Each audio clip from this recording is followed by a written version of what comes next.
कल हमने बात की थी किसकी? पीरियोडिक टेबल की। तो पीरियोडिक टेबल में सबसे पहले क्लासिफिकेशन किसने किया था? किसने किया था?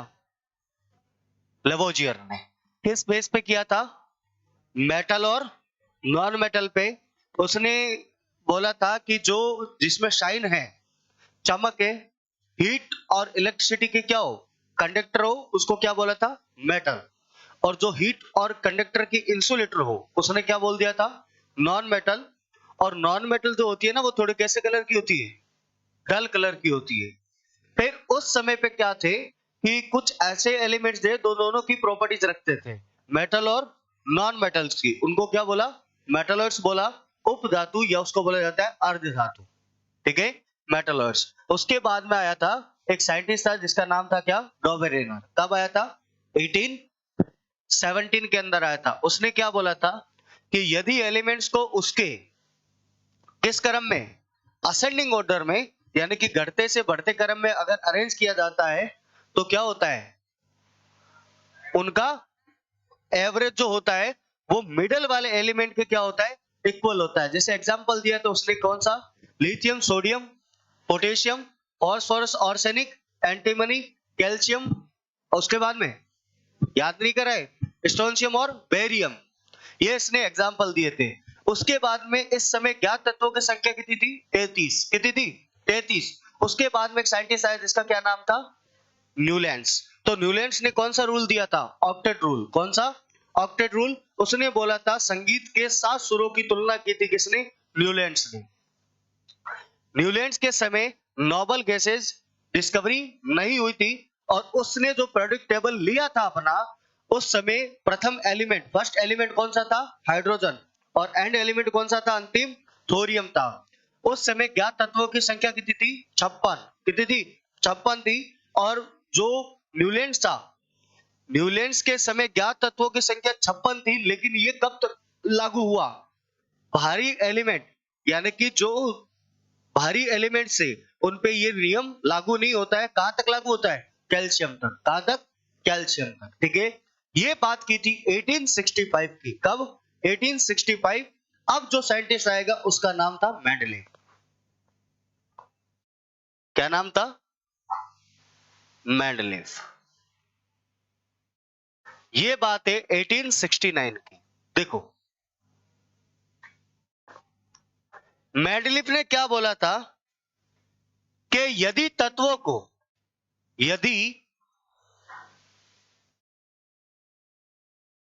को उनके परमाणु क्रमांकों के, सॉरी, परमाणु भारों, यानी कि उनके एटॉमिक मास के आरोही क्रम में, असेंडिंग ऑर्डर में सजाया जाता है, तो कुछ अंतराल बाद, कुछ इंटरवल बाद तत्वों के, एलिमेंट्स के रासायनिक,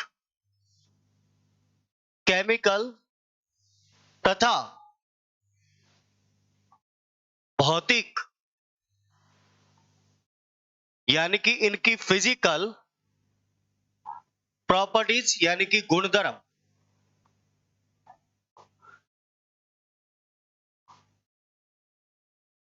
प्रॉपर्टीज आवर्ती फलन होते हैं, यानी कि रिपीटिशन होता है। कहने का मतलब क्या है? न्यूलैंड्स, मेंडलीव ने यह बोला था कि अगर हम किन्हीं एलिमेंट को असेंडिंग ऑर्डर में सजाते हैं, जैसे क्या सजाएंगे? Hydrogen, helium, lithium, beryllium, boron, carbon, nitrogen. Hydrogen क्या था? Non metal. वापस नॉन मेटल आ गया। इससे आगे चलेंगे, lithium, sodium, potassium, lithium, sodium, ये आगे ना वापस। तो वापस मेटल से क्या मिल रहा है? मेटल मिल रहा है। कहने का मतलब उसकी जो प्रॉपर्टीज है केमिकल और फिजिकल, वो दोनों ही क्या होगी, बार बार रिपीट होगी। ठीक है क्या? दूसरी खास बात क्या है इसकी, अगर पूछा जाए कि फादर ऑफ पेरियोडिक टेबल यानी कि आवर्त सारणी का पिता कौन है, बताओ? आवर्त सारणी का पिता ये कौन है? मेंडलीफ। मेंडलीफ है। ठीक है क्या? अब मेरी बात सुनना ध्यान से। इसने जो सारणी दी थी, टेबल दी थी, उस टेबल का नाम है मूल टेबल। क्या नाम है? मूल सारणी। और मूल सारणी का मतलब होता है फंडामेंटल टेबल। सर मतलब क्या है इस चीज का? ध्यान से सुनना, थोड़ा सा फर्क है, थोड़ा सा फर्क है। जब इसने पीरियोडिक टेबल दी थी, आप मुझे एक बात सुनो, ये मान लो कोई पीरियोडिक टेबल है, इसके अंदर इस प्रकार से ये कॉलम है और एक कॉलम इस प्रकार से। ठीक है? अब सुनना एक बात को, जो ये इस प्रकार से कॉलम है, इसको इसने क्या बोला था? ग्रुप। क्या बोला? ग्रुप बोला। और जो इस प्रकार से है, इस प्रकार से, वो बोला गया आवर्त। क्या बोला? आवर्त, यानी कि इनको बोला गया पीरियड। पहली चीज ध्यान से सुन लेना, जो ग्रुप थे इस समय, कौन सी पीरियोडिक टेबल की बात कर रहा हूं? फंडामेंटल। जब स्टार्टिंग में इसने शुरू की थी तब बनाई थी, तो ध्यान रखना, इसके अंदर बात करते ग्रुप की, तो ग्रुप थे इसके अंदर कितने? 8।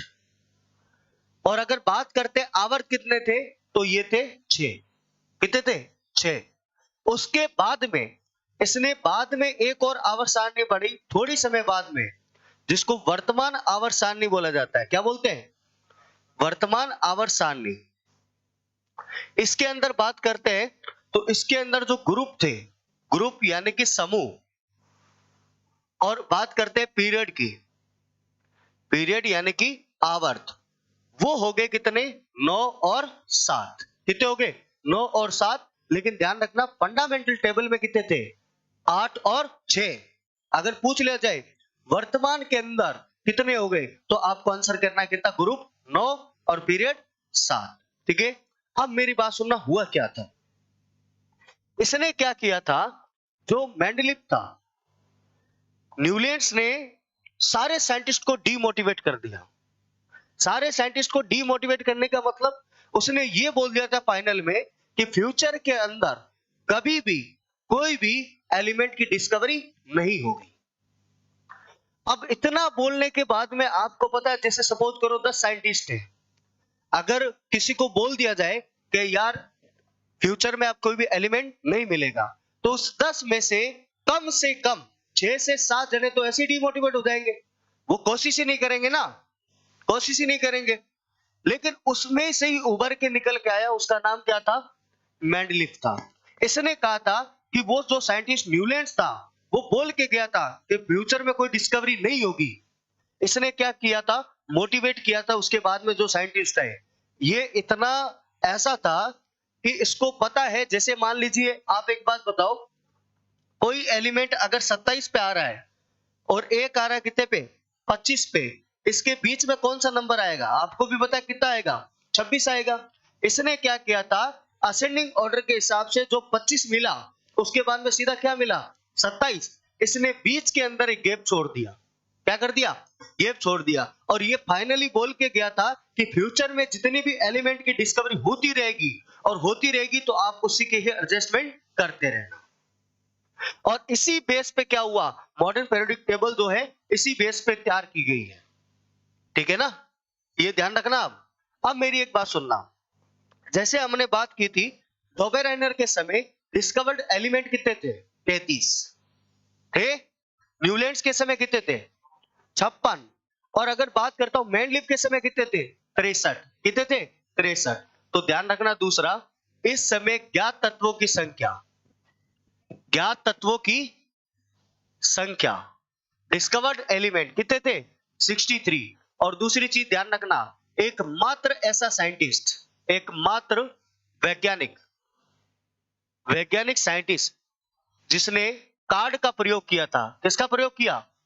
कार्ड का प्रयोग किया। कार्ड, कार्ड होता है ना, कार्ड गत्ते का, एक पेपर, उस कार्ड का प्रयोग किया और उस कार्ड पे नाम लिख दिया किसके? एलिमेंट्स के, और जो जहां पे था उसको वहां रख दिया। ठीक है, लेकिन दिक्कत क्या हुई पता है?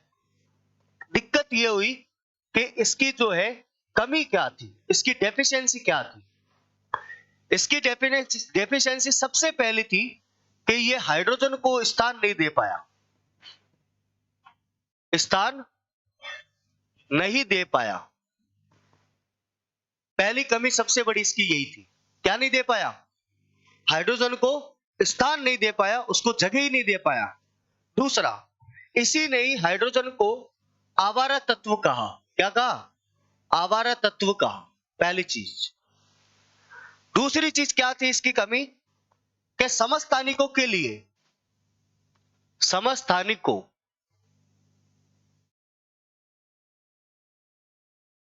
आइसोटॉप्स के लिए जगह नहीं थी। आइसोटॉप्स के लिए क्या नहीं थी? जगह नहीं थी। दूसरा, इसने क्या किया था? अपनी टेबल,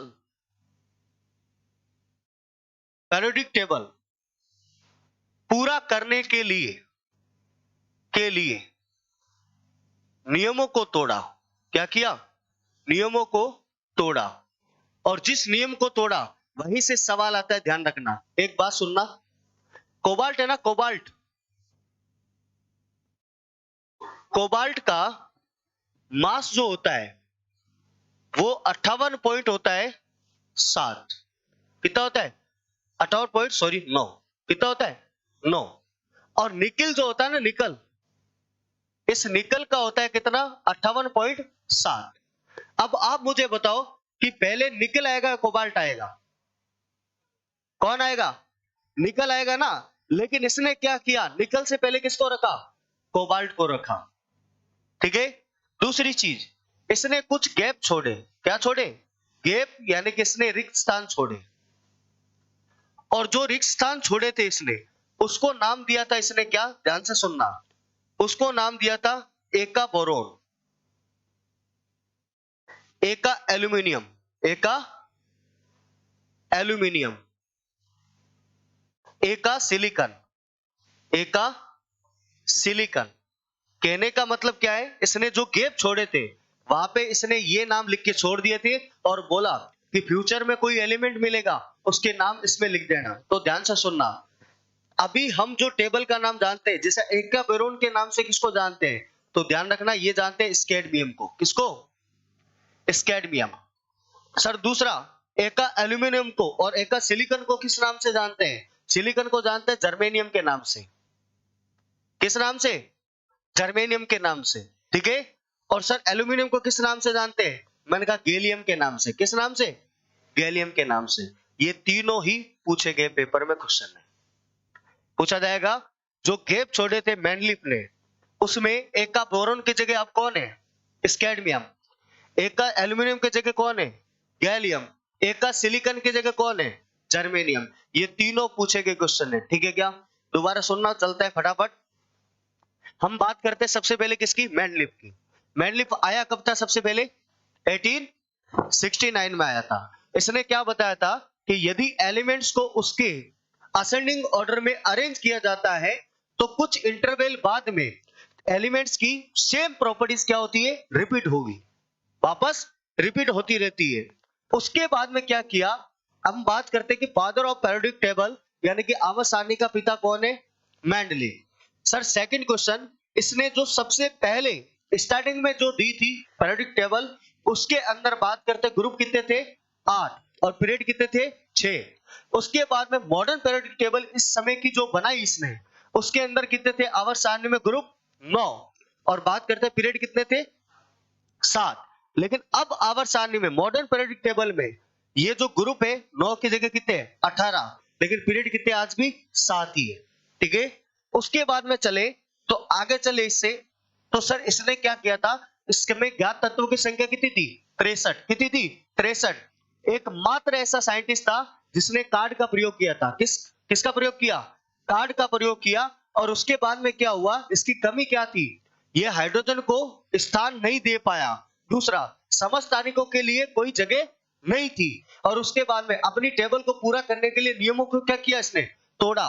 इसने क्या किया, निकल से पहले किसको रख दिया, कोबाल्ट को रख दिया। आप देख लो, जिसमें एटॉमिक मास जो है किसका ज्यादा है, कोबाल्ट का ज्यादा है, लेकिन आना कौन चाहिए था, निकेल आना चाहिए था। उसके बाद में इसने कुछ क्या किए, गैप छोड़े। जो एक का सिलिकॉन की, एक का बोरोन की जगह कौन है आज, स्कैडमियम। एक का एल्यूमिनियम की जगह कौन है, गैलियम। और एक का सिलिकॉन की जगह कौन है, जर्मेनियम। ठीक है क्या।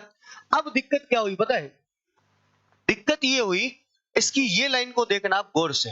ये देखो, समस्थानिकों के लिए क्या नहीं थी, कोई भी जगह नहीं थी, ये इसने बोला था। अब एक बात बताओ आप मेरे को, जैसे मैं एलिमेंट लिखता हूं, यहां पे मैंने लिखा हाइड्रोजन। क्या लिखा, हाइड्रोजन। इस हाइड्रोजन के तो 3 समस्थानिक है, आइसोटॉप से आपको बताया था। हाइड्रोजन, ड्यूटेरियम और ट्रिटियम 3 है। सर ऐसे अगर बात करें तो पोलोनियम की तो सर 27 है। अभी भी पीरियोडिक टेबल इतनी बड़ी है, लेकिन अगर मॉडर्न पीरियोडिक टेबल में अगर समस्थानिकों के लिए, आइसोटॉप्स के लिए अगर जगह दे देते, तो आप खुद सोचो कि कितनी बड़ी पीरियोडिक टेबल हो जाती, लेकिन इतनी पॉसिबल ही नहीं थी। इसके बाद में एक साइंटिस्ट आया जिसका नाम था, क्या था, हेनरी मोजले। क्या नाम था, हेनरी मोजले। वो आया 1913 के अंदर, और इसने एक बात बोली थी कि आपने अगर पीरियोडिक टेबल में हाइड्रोजन लिख दिया ना अगर, और इसका एटॉमिक नंबर लगा दिया कितना, 1, इसके अंदर ही इसके सारे क्या आ जाएंगे, आइसोटॉप्स आ जाएंगे। आपको अलग अलग लिखने की जरूरत नहीं है।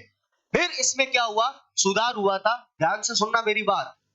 हेनरी मोजले से पहले जितने भी साइंटिस्ट आए, चाहे न्यूलैंड्स आया, चाहे मेंडलीफ आया, चाहे डोबेरेनर आया, इन तीनों ने पीरियोडिक टेबल जो है वो एटॉमिक मास पे दी थी। किस पे दी थी, एटॉमिक मास पे दी थी, ध्यान रखना। ठीक है ना। लेकिन अब जो आएगा ना हेनरी मोजले, उसने दी थी एटॉमिक नंबर पे। ठीक है, ये ध्यान रखना। चलिए अब उतारना इसको, इसको उतारो।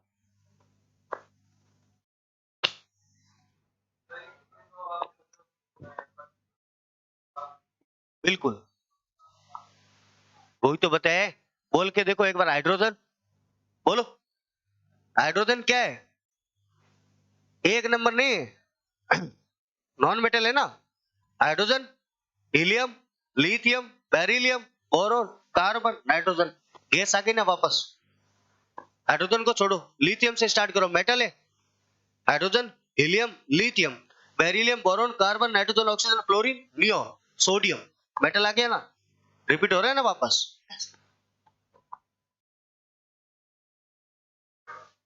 उतारो भैया उतारो। तो सबसे पहले इसने दी ना भाई, पीरियोडिक टेबल अरेंज इसने ही किया है। हा?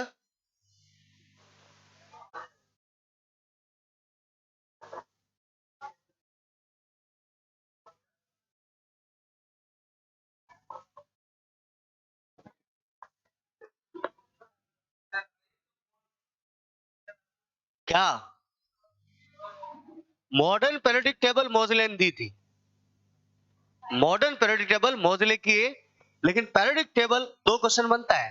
आपको पूछ लिया जाए father of periodic table, answer क्या करोगे, मेंडलीफ। आपको पूछ लिया जाए modern father of periodic table, अब क्या करोगे, हेनरी मोजले। दोनों में फर्क है। उतारो उतारो भैया उतारो, चलते हैं आगे।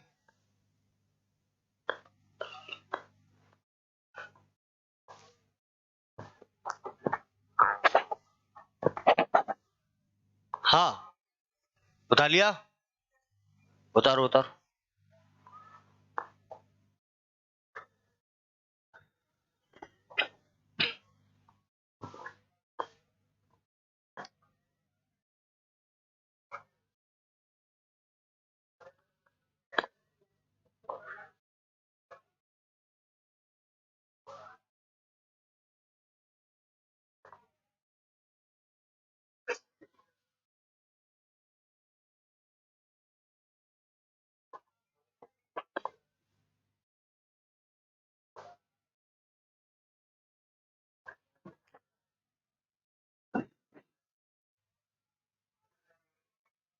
चले। हाँ जी,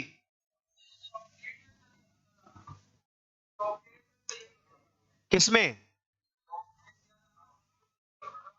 अरे आप नहीं समझे, इस पूरी पीरियोडिक टेबल में ना वापस रिपीटिशन होता है केमिकल और फिजिकल प्रॉपर्टीज। ऑक्टेट रूल तो कैल्शियम तक ही लागू हुआ था, उसके बाद में थोड़ी ना हुआ था वो।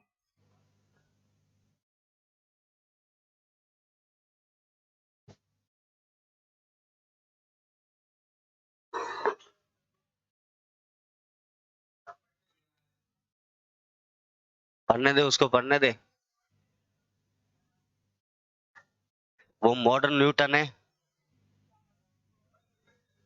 बनना ही है, बन क्या सकते हैं।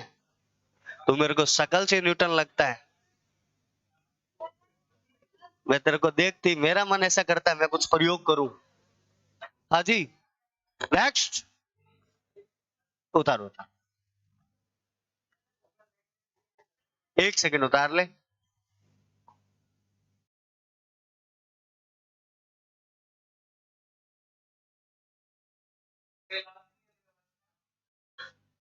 कौन सा?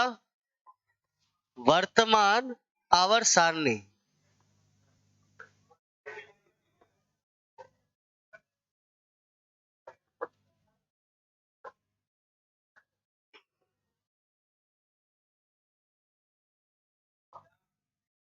हाँ, इधर इधर।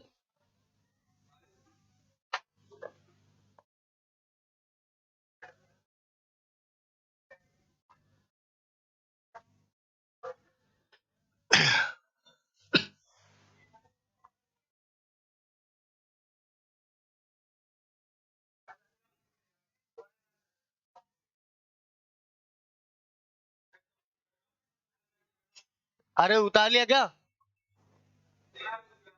उतारो उतारो जल्दी।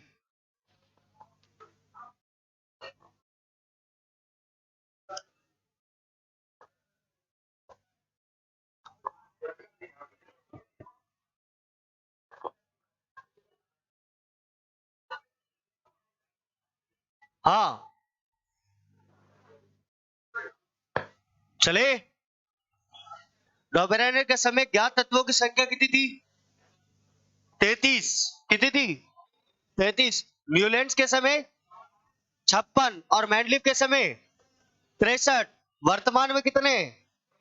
118, जिसमें नेचुरल कितने? 94। आर्टिफिशियल कितने? 24। ध्यान रखना, ठीक है।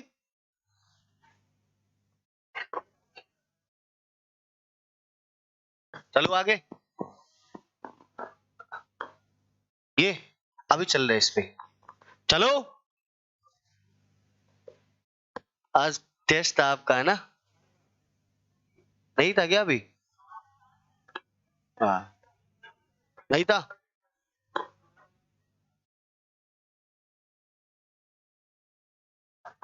नेक्स्ट एग्जाम कौन सा ले आपका टेस्ट इसमें? इसमें बता देता हूं आपको, सुनना। जो पेपर लूंगा ना उसमें एक तो matter, second element compound and mixture, third atomic structure atomic model, इन सबका साथ में पेपर लेंगे, देखते हैं। और सेकंड, एक तो matter, element compound and mixture, atomic structure, परमाणु संरचना, परमाणु मॉडल, ये इतना मतलब। नेक्स्ट जो होगा वो पीरियोडिक टेबल का। अगली बार सही बना दे। चलो, चलेगा? चलो। हाँ,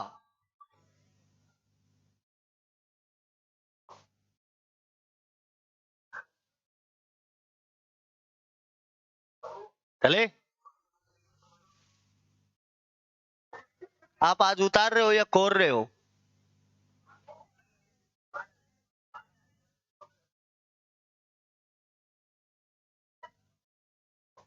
नेक्स्ट तो समझाना है। चले, देखो। अब दिक्कत क्या हुआ पता है?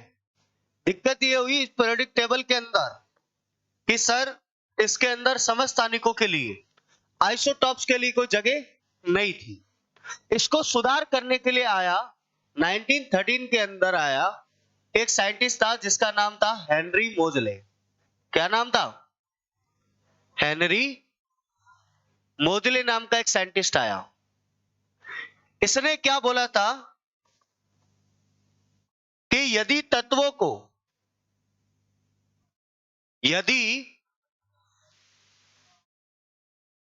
को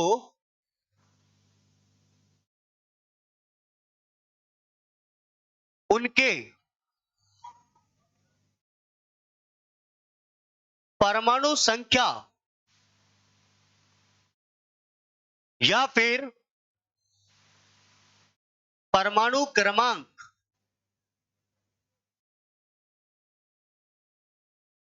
यानी कि एटॉमिक नंबर, भैया आवाज नहीं करो पीछे, नंबर के असेंडिंग ऑर्डर में, क्रम में लगाया जाए तो कुछ समय अंतराल बाद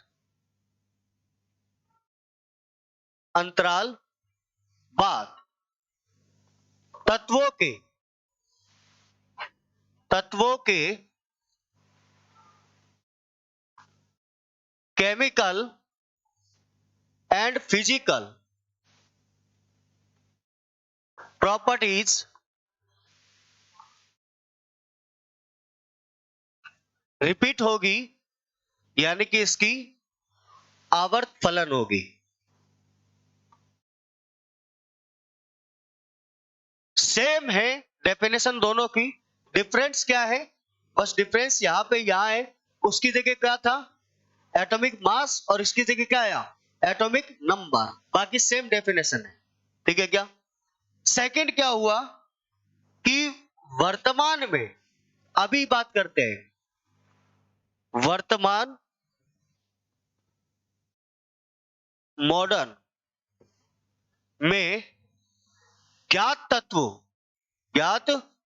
तत्व टोटल कितने हैं भैया? 118। इस 118 में से नेचुरल कितने हैं? अभी बताया था आपको, प्राकृतिक है 94। और अगर बात करते हैं कि कृत्रिम कितने, आर्टिफिशियल, बिल्कुल सर, आर्टिफिशियल यानी कि कृत्रिम एलिमेंट, कृत्रिम जो है वो है 24। और इसी हेनरी मोजले को क्या कहते हैं? Modern father of periodic table, यानी कि आधुनिक आवर्त सारणी का पिता। कौन है? हेनरी मोजले। अब सुनना एक सेकंड मेरी बात, देखो ध्यान से। आपको जब मैं पेरियोडिक टेबल इसका स्ट्रक्चर समझाऊंगा, पेरियोडिक टेबल जैसे alkaline metal, alkaline earth metal, transition metal, lanthanoid, actinoid, है ना, noble gases, halogens, periodic table पूरी बताऊंगा तब आपको इसमें से क्वेश्चन अब कैसे बनता है वो सुनना मेरी बात। जैसे आपको ऐसा पूछा जाएगा कि पेरियोडिक टेबल में अगर ऊपर से नीचे की तरफ जाते हैं तो एटॉमिक रेडियस पे क्या इफेक्ट पड़ता है?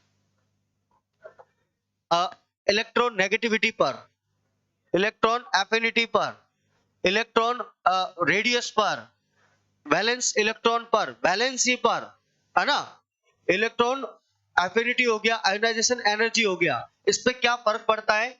और पेरियोडिक टेबल में लेफ्ट से राइट की तरफ जाता हूं तब क्या इफेक्ट पड़ता है? ये सारा भैया पूछा जाता है आप क्वेश्चन, जो सीपीओ के एग्जाम हुए थे वहां पे पेरियोडिक टेबल का स्ट्रक्चर और उसकी प्रॉपर्टीज, वहां से सवाल आए हुए थे, ठीक है ना? तो कल की क्लास थोड़ी लंबी होगी और आप उतार लो इसको, बाकी मिलते हैं कल।